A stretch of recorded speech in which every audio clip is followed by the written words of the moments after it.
I had been in that chair for so long, I'd lost track of how many sunrises I had watched from the same spot in my apartment. 10 years. A decade of my life slipping away, 1 minute at a time, each of them folding into the next. Most people couldn't imagine what it was like to live in my shoes. Well, not literally. I didn't wear shoes, but the essence was the same. What does it mean to be trapped in your own body? To have your mind clear and sharp, your desires unquenchable, but your physical form a prison that just won't let you out. When I first lost my ability to walk, I was devastated, as anyone would be. My legs had once carried me through mountains, across cities, and down paths I never thought I would see again. They were strong, reliable until the accident. That one fateful moment that tore apart the fabric of my reality. The doctors said I would never walk again, and though I tried to fight them at first, I eventually accepted the truth. I was stuck. Forever, or so I thought. Every day, I watched the world move without me.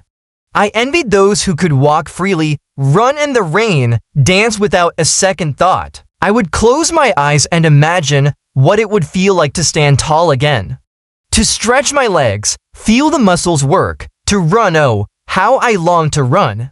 But all of that was gone, replaced by the cold metal of my wheelchair, the hum of its motors as I navigated from one room to the next. It was in these moments, sitting alone in my apartment, that I began to question whether I was still alive in any meaningful way. My body had failed me, and there was no one to blame. It wasn't a tragedy in the sense that people typically think of. There was no fire, no car crash, no catastrophic event. It was simply the aftermath of a cruel twist of fate. Then, one day, everything changed. It started with a knock on the door. I wasn't expecting anyone, and yet there they were, a human man, standing in front of me with an unfamiliar energy that seemed both distant and strangely familiar. His name was Jaxon Graves. He wasn't tall by any means, but he carried himself with a quiet intensity that spoke of someone who had seen more than he let on. His hands, worn but steady, held a small device, an intricate piece of technology that looked like something straight out of a sci-fi novel. I stared at it, unsure of its purpose. "I'm here to offer you something," he said, his voice calm, but with a hint of something else beneath it, a promise. Maybe. I looked at him, confused. "I don't understand. Who are you?" "My name is Jaxon. I've been working on something that might change your life. Just trust me, okay? Give me a chance to explain." I didn't trust easily, especially not after everything I'd been through. But there was something in his eyes, something genuine that made me want to listen. So I agreed, sitting across from him. I couldn't help but feel a strange mixture of hope and skepticism. "What is it you're offering?" I asked. Jaxon smiled, but there was a seriousness to it that made me hesitate. "What if I told you there was a way for you to walk again? What if I could give you legs, real, functional legs that would allow you to stand, to run, to live the life you once had?" My heart skipped a beat. I had heard of advances in prosthetics, but nothing like this.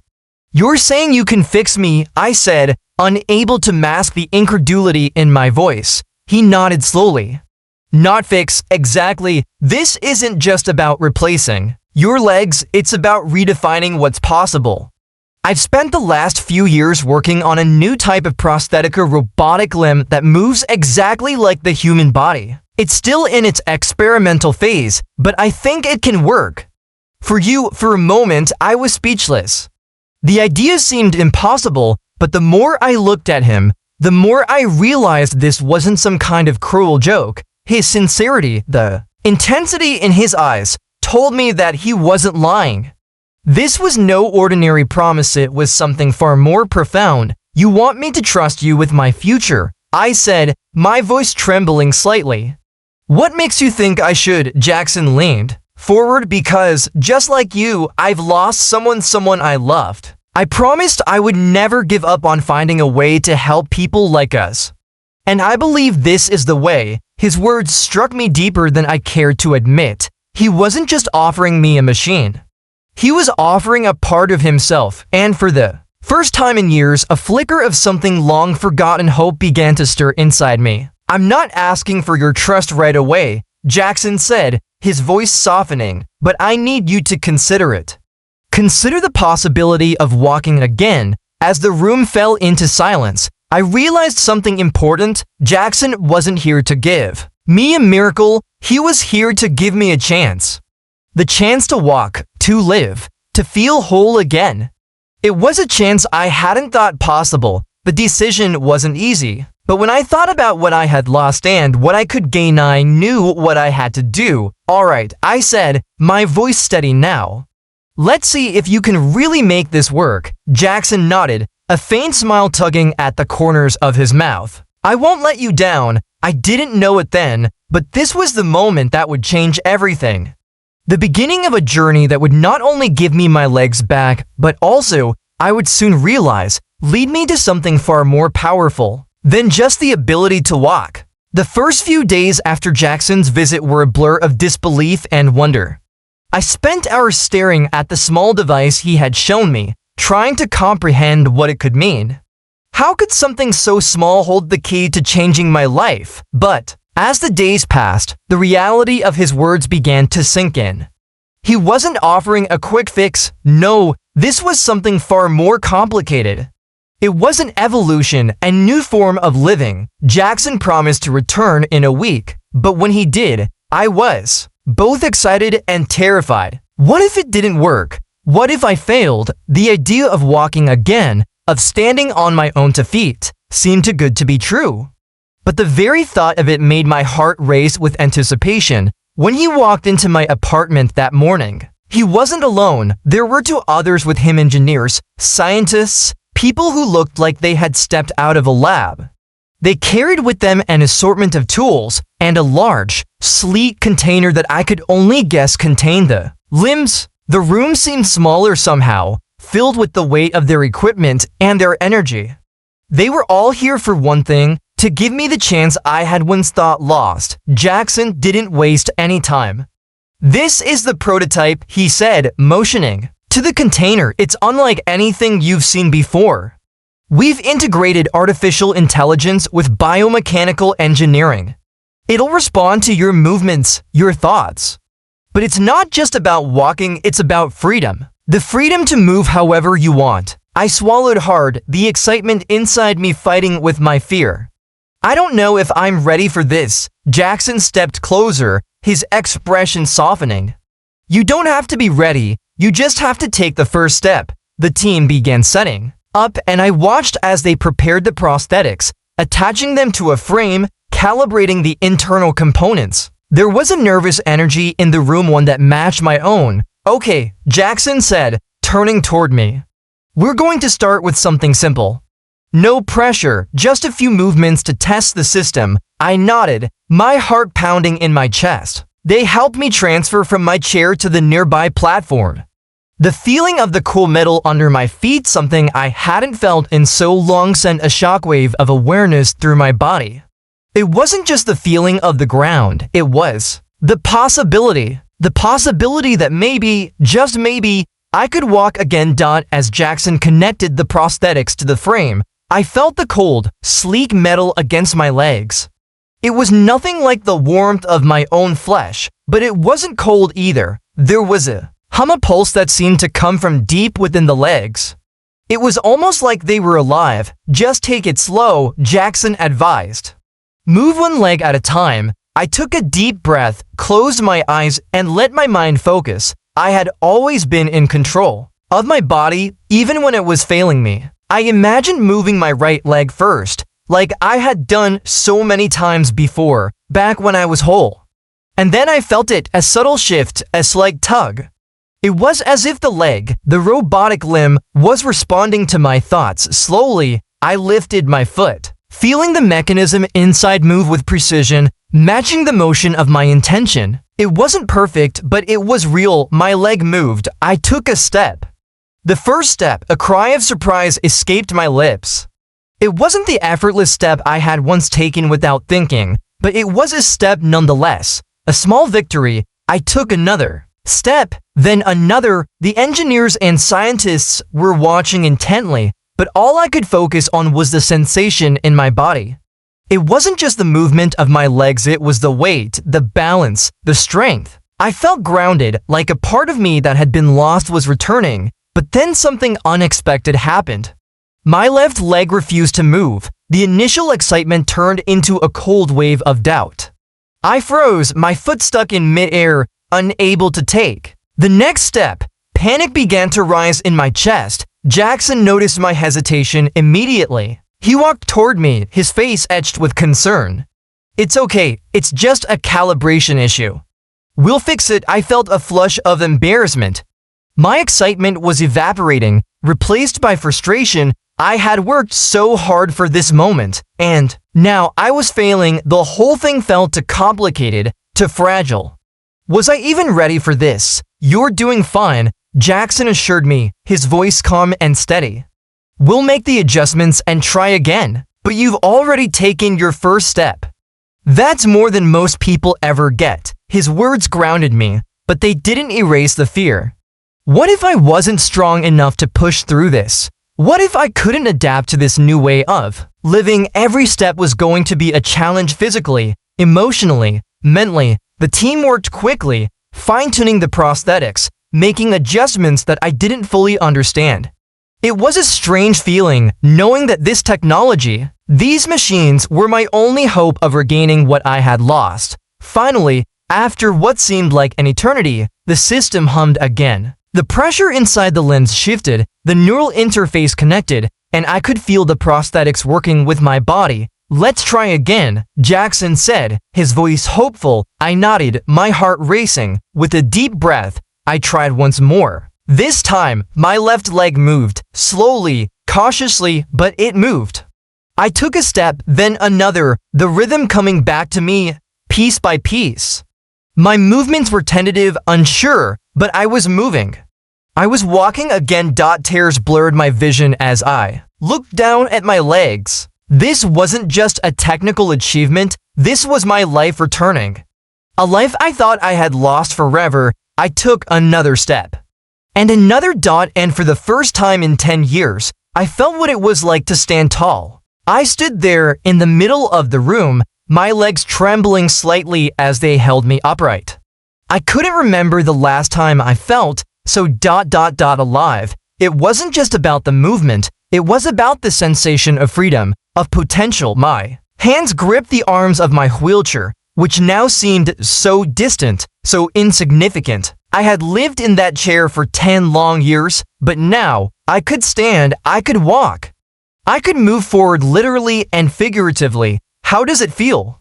Jaxon asked, his voice soft but tinged with an undeniable edge of hope. I took a moment before I answered, letting the new sensations wash over me. The artificial limbs were sturdy, responsive, and while they weren't quite as natural as my original legs, they were close. They weren't just tools, they felt like extensions of my own body, like they had always belonged to me. "It feels surreal," I whispered, still trying to process what had just happened. The weight on my shoulders, the way my body shifted as I moved was all unfamiliar, but as I took another tentative step, I felt something inside me click. I was moving, and that was all that mattered. Jaxon smiled, but his eyes held a depth that made me wonder what he was really thinking. "You're doing great," he said, as if reading my mind. "But we need to push further. This is just the beginning." The engineers were busy, their screens flashing with data as they analyzed every movement I made. They were watching for any glitches or malfunctions. But all I could focus on was the feeling of the ground beneath my feet, the way my legs worked. With my mind to take each step, each stride, it was like I was reconnecting with a part of myself I had buried under years of disappointment and frustration. "Let's try walking outside," Jaxon suggested, his voice filled with anticipation. I didn't know if I was ready for that. The thought of stepping outside, into the world that had moved on without me, sent a ripple of fear through my chest. What if I couldn't keep up? What if my new legs weren't as strong as they felt? What if the world outside, with its unfamiliar terrain and bustling crowds, overwhelmed me? But something deep inside me, Something raw and powerful refused to let me back down. This was my chance. This was my time to reclaim what had been taken from me. The world outside didn't know it yet, but it was about to meet a version of me they hadn't seen in a long time. "I'm ready," I said, more confidently than I felt. I straightened my back and took my first real step toward the door. As the door swung open, the sunlight hit me like a jolt of electricity. It felt strange at first, the warmth on my face, the lightness of being out in the open. I hadn't felt the sun on my skin in years, and for a moment, I just stood there, soaking it all in. The cool breeze stirred my hair, and the sounds of the outside world seemed to magnify in my ears. Cars, birds, distant conversations, everything was louder, more vivid. It was as if I had woken up from a long, dull dream. Jaxon was beside me, watching me closely as I took another step onto the pavement. It was a small step, but it felt monumental. "You okay?" he asked, his concern evident. I nodded, not trusting myself to speak. Words felt inadequate at that moment. How could I possibly express the storm of emotions swirling inside me? I was walking again. I was free. The city seemed like a different place from the chair.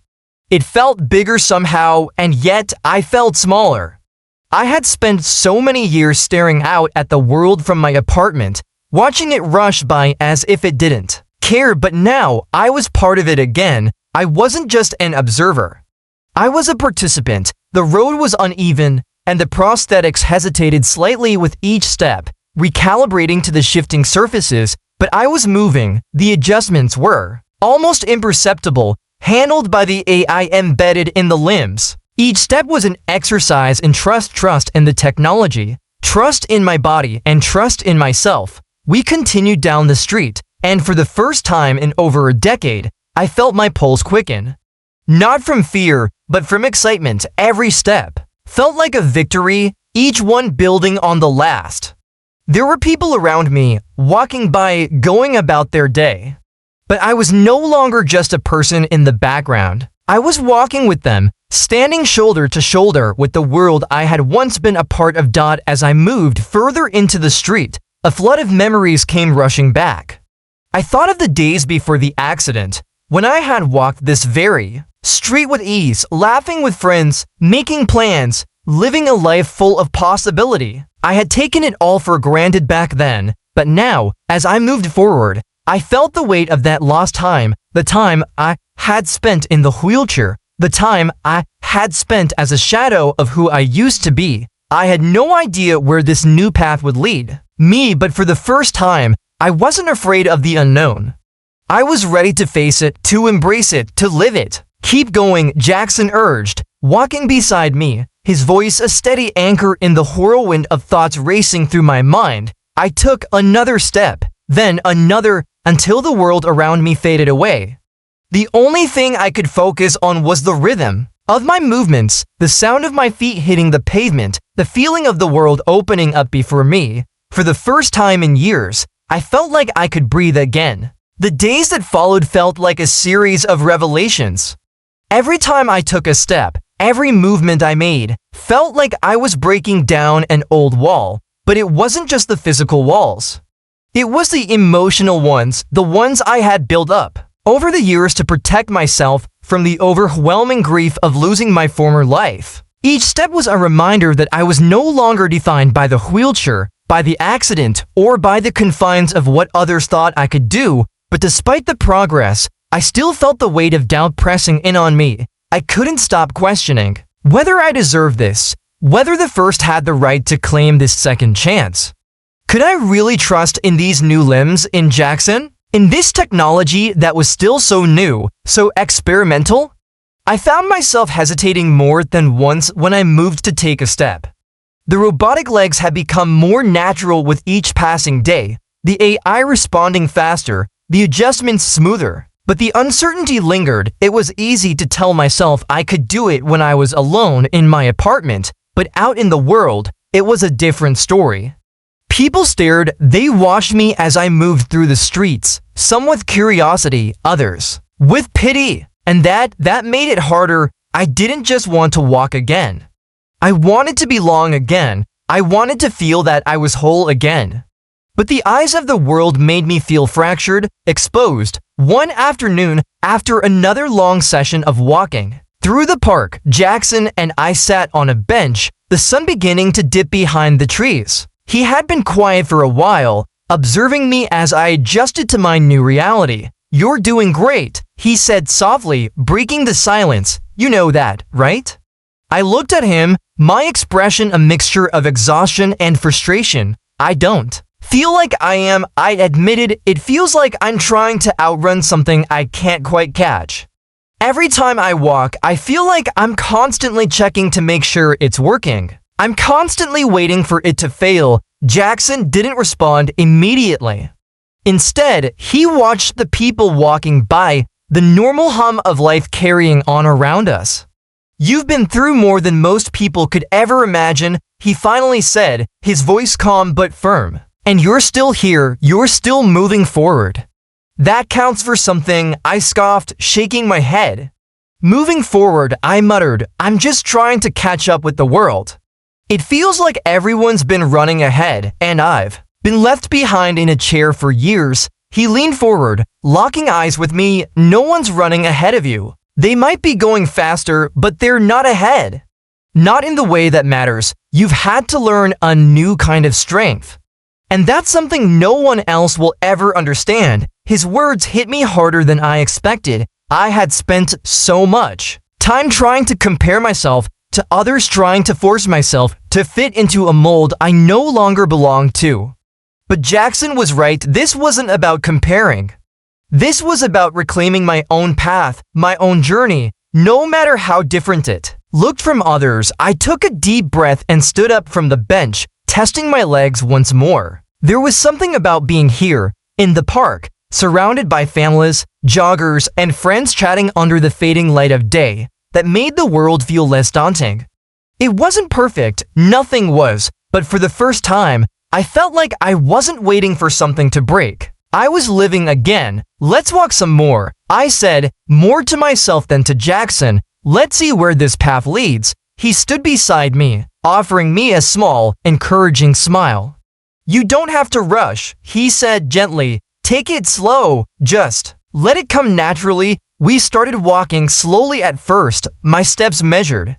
The sound of our footsteps on the gravel path felt soothing. The quiet rhythm of movements, of breathing, of just being. I wasn't thinking about the eyes on me anymore, or the uncertainty of whether I could keep going. I wasn't thinking about the future or the past. I was here, now, and that was enough. As we walked side by side, Jaxon remained close, but didn't crowd me. There was a kind of unspoken understanding between us. He didn't try to rush me or push me beyond what I was capable of. He simply let me move at my own pace, like I had the right to do this for myself, in my own time. We stopped at a small fountain, the water shimmering in the setting sun. I sat on the edge, letting the cool mist touch my face, feeling the weight of the moment settle in. This was real. This wasn't just a dream. I wasn't just some girl in a wheelchair anymore. I was a person reclaiming her life, one step at a time. Jaxon joined me on the edge of the fountain, his expression thoughtful. "How do you feel?" he asked, his voice soft. I turned to him, surprised at the vulnerability in his question. For a moment, I didn't know how to answer, but then I realized that the question wasn't about how I felt about the prosthetics or the technology. It was about how I felt about myself. "I feel like I'm finally starting to live again," I said, quietly, my voice barely above a whisper. "I'm still scared, but I'm starting to trust that I can do this. I'm starting to trust that I'm strong enough." Jaxon nodded, his eyes softening with a quiet pride.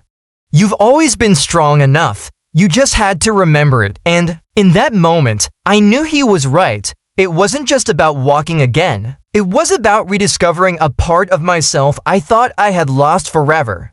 A part of me that was still strong, still capable, still whole. The path ahead was still uncertain. There would be more steps, more challenges, and yes, more fears to face. But for the first time in a long time, I wasn't afraid to keep going. The weeks after that moment by the fountain felt like a blur of small victories. Each day, I walked further, longer, pushing myself to do more.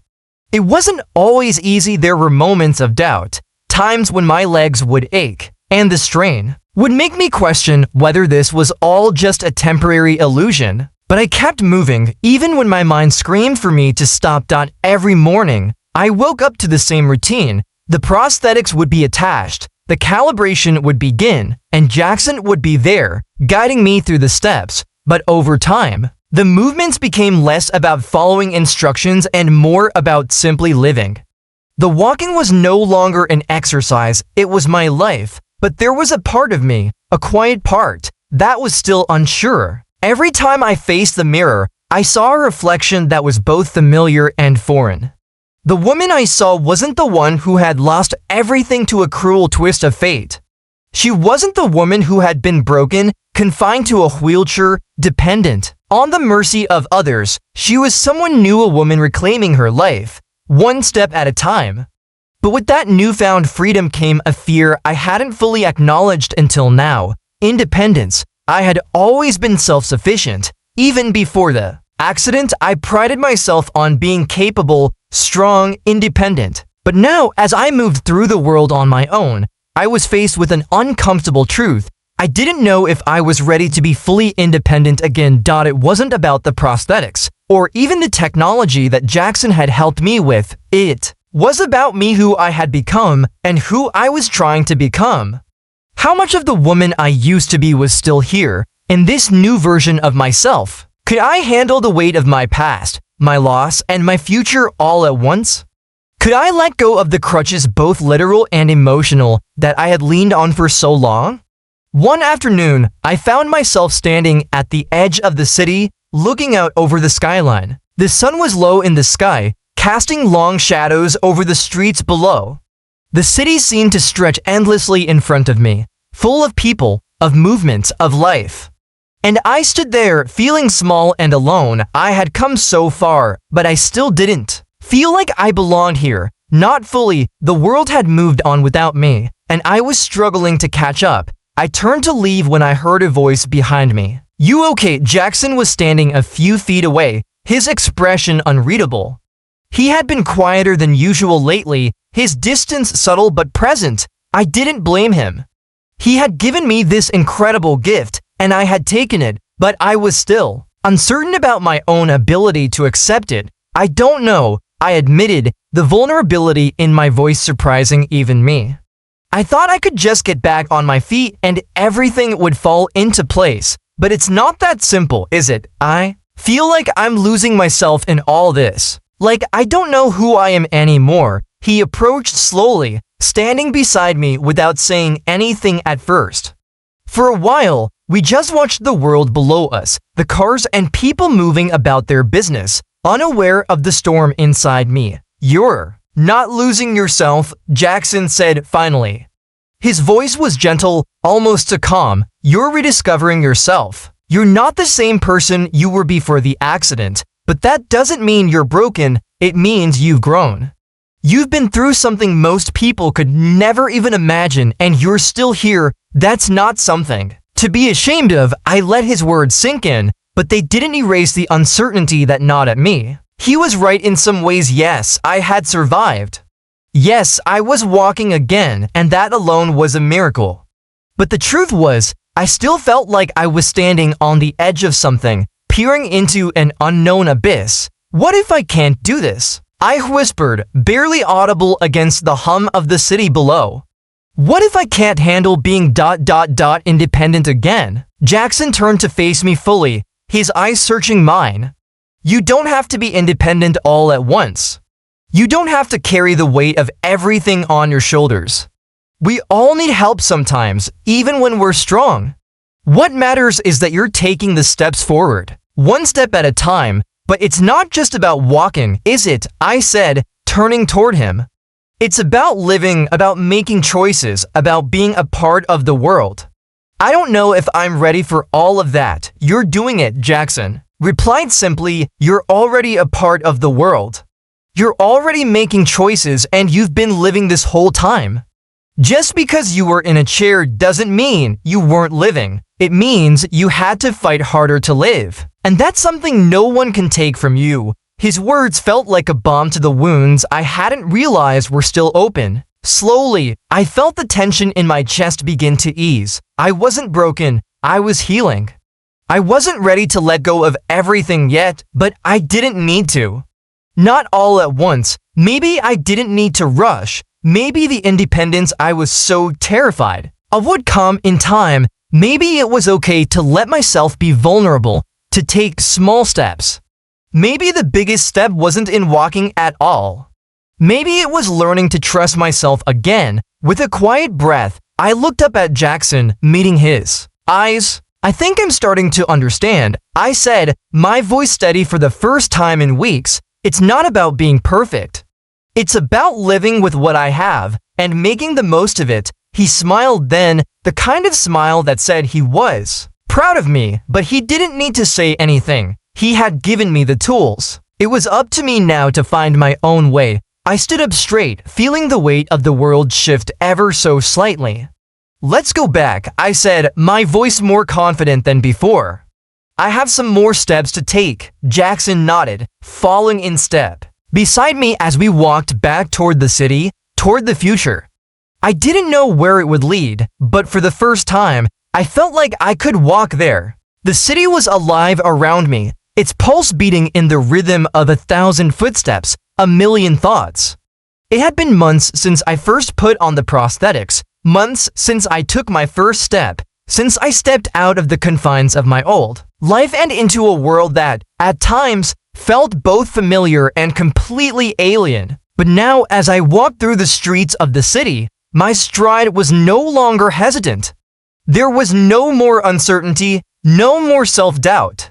At least not on the surface. Underneath that surface, however, something had begun to shift. The prosthetics, once a miracle of science and technology, had become almost like a second skin to me. They had been my key to freedom, my lifeline, and yet, somewhere deep down, I couldn't shake the feeling that I was still a stranger in my own body. I wasn't the woman I had been before the accident, and I wasn't entirely the woman I had become since. I was caught in between, still trying to figure out who I was in this new existence. Jaxon noticed the shift, of course. He had been there since the beginning, helping me take each step, guiding me through the toughest moments, but even he couldn't see what was happening inside my mind. He couldn't know how every day felt like I was standing on the edge of something I couldn't yet comprehend. How are you feeling? He asked one afternoon, his voice soft, but laced with concern. We were walking through a quiet part of the city. Far from the bustling crowds, the air had a crisp bite to it, a reminder that winter was coming. The leaves were already turning, a kaleidoscope of red, orange, and yellow swirling around us. It was beautiful, but I hardly noticed. I was too focused on my own thoughts, my own turmoil. I'm fine, I said, forcing a smile, though it didn't quite reach my eyes. Just adjusting. Jaxon didn't push. He never did. He simply walked beside me, his presence constant, grounding. But I could tell he was paying attention, his gaze flicking to me every now and then, searching for something I hadn't yet shared. We came to a stop near a small park bench, and I sat down, feeling the familiar ache in my legs. They were strong, yes, but they were still foreign, still new, and still required more effort than I like to admit. Jaxon sat beside me, not asking for permission, just there, a steady presence that comforted and unnerved me in equal measure. Talk to me, he said quietly. What's going on in your head? I glanced at him, caught off guard by the intensity in his voice. He wasn't asking out of obligation or routine, he was asking because he cared. And that terrified me. For a long moment, I didn't speak. I let the silence stretch between us, letting my thoughts settle, my heart slow down. I had never been good at talking about feelings, not even before the accident. It was easier to bury them, easier to let them fester in the dark corners of my mind than to bring them into the light, but that didn't seem to be an option anymore. I don't know who I am anymore, I said finally, the words slipping out before I could stop them. I've spent so long focusing on what I am, this person in a chair, this survivor, but now, I don't know what comes next. I don't know where I belong in this world anymore. Jaxon didn't look surprised. If anything, he seemed to understand. It wasn't just about the prosthetics. It wasn't about walking again. It was about the identity that had been ripped from me, piece by piece, until I was left standing in front of a reflection that didn't quite make sense. "You're still you," Jaxon said, his voice firm, as though he was trying to anchor me to some reality that felt a little too distant. "You're still the person you were before." "This doesn't change that." I shook my head, staring at the ground. "But it does change things. It changes everything. I'm not just me anymore. I'm someone else, someone with this technology built into me, controlling my movements, controlling my life. I don't even know how to trust it sometimes." Jaxon didn't respond at first. He let my words hang in the air, absorbing them before he spoke again. "I understand why you feel that way. It's not easy to reconcile who you were with who you are now. But that doesn't mean you've lost anything. You haven't lost yourself. You're just evolving." "That's easy for you to say," I muttered, bitterness creeping into my voice. "You're not the one who's living with this. You didn't lose everything and then have it replaced by a machine. You didn't have your body taken from you and then get handed something that might not even work." Jaxon's eyes softened, but his voice stayed steady. "No, I didn't, but I've seen what you've been through. I've seen you take every obstacle and turn it into an opportunity. I've seen you move forward even when it felt impossible. So trust me when I say this, you're not broken. You're not less than you were before, you're just you. And that's more than enough." I let out a long, shaky breath, trying to hold back the tears that were threatening to surface. The weight of everything, the fear, the uncertainty, the pain I'd buried for so long had finally caught up with me. For so long, I had convinced myself that I was okay, that I could handle it. But the truth was, I was terrified of losing myself, terrified of what my life had become, terrified that even though I was walking again, I would never truly feel like I was alive again. "I don't know if I can do this," I whispered, my voice barely audible. "I don't know if I can live like this." Jaxon didn't respond right away. He just sat beside me, offering no judgment, just a quiet, comforting presence. His silence wasn't uncomfortable, it was understanding. He wasn't trying to fix me or solve my problems. He was simply here in this moment with me. "I don't know what the future holds," he finally said. "But I do know this, you've already done the hardest part. You've taken the first step, and that's something most people will never experience." I looked at him, and for the first time in a long time, I felt a flicker of something real, something hopeful. The journey wasn't over, not by a long shot, but maybe, just maybe, I could make peace with the unknown. And for the first time, I didn't feel as alone as I had before. It had been months since I first started walking again. Months since I took that tentative step into the world outside my apartment, and each day felt like a new chapter. But something had shifted recently, something I hadn't been prepared for. The weight of my past, the memories of who I used to be, and the trauma of how I got here had started to feel heavier. Like a weight I couldn't ignore anymore. The prosthetics had become an extension of myself, a lifeline, but they hadn't healed everything. Not the way I thought they would. They couldn't erase the scars, the mental walls I had built to protect myself, the ones that now seemed to be closing in around me. Each time I looked in the mirror, I saw someone who had survived a tragedy but hadn't yet figured out how to thrive. Not fully. Walking was no longer a challenge. My body had adjusted to the artificial legs in ways I had never imagined. They were seamless now, their movements as natural as breathing. But the emotional toll, that was still something I struggled to reconcile. It wasn't just the physicality of what I had lost. It was the fragments of my identity that I hadn't yet pieced back together. And as I moved forward, I found myself asking, who am I now? Jaxon noticed the shift in me before I could even voice it. He always seemed to know when something was off, when the weight of my thoughts was too much for me to hide behind a smile or a shrug. "Hey," he said one evening after our usual walk through the park. "You've been quieter than usual. Is everything okay?" I stopped walking, letting the cool evening breeze rustle through the trees, the last of the day's light fading in the distance. I stared out at the horizon, feeling a familiar pang of loss that I couldn't shake. Everything felt uncertain again. The clarity I had once felt, the sense of purpose in reclaiming my life, seemed like it was slipping through my fingers. "I'm not sure," I said quietly. "It's just sometimes it feels like I'm still trapped. Like no matter how far I go, no matter how many steps I take, I'm always going to be this broken version of myself." Jaxon didn't say anything at first. He just stood beside me, his presence grounding, waiting for me to say more. I didn't know why I was finally saying all of this.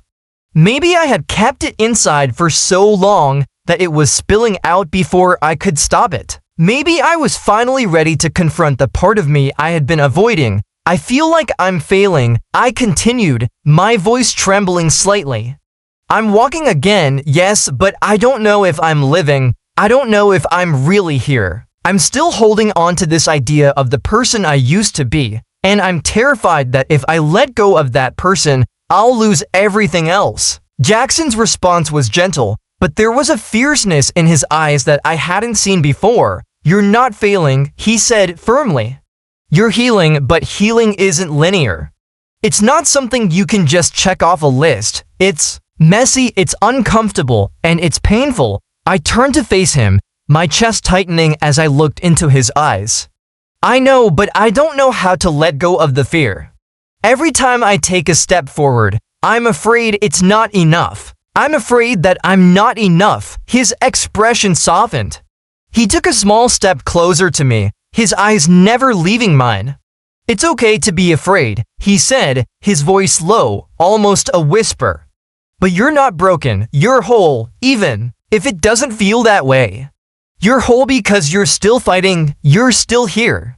And that means you're not giving up." I blinked back tears, the overwhelming weight of his words settling in my chest. For so long, I had equated my strength with my ability to keep moving, to keep going, to keep pretending that everything was fine. But the truth was, I had been holding onto a version of myself that no longer existed.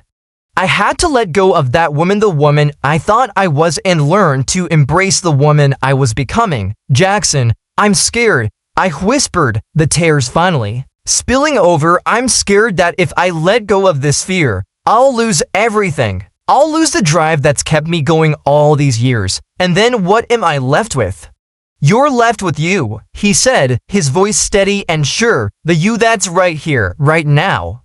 Not the you who was in the chair, not the you from before the accident, the you who has survived, who is standing here and walking today. The you who is stronger than she was before. You're not losing anything, you're gaining yourself. You're finding the parts of you that were buried under fear and doubt." His words felt like a lifeline, and I clung to them with everything I had. Maybe I didn't need to be the woman I was before.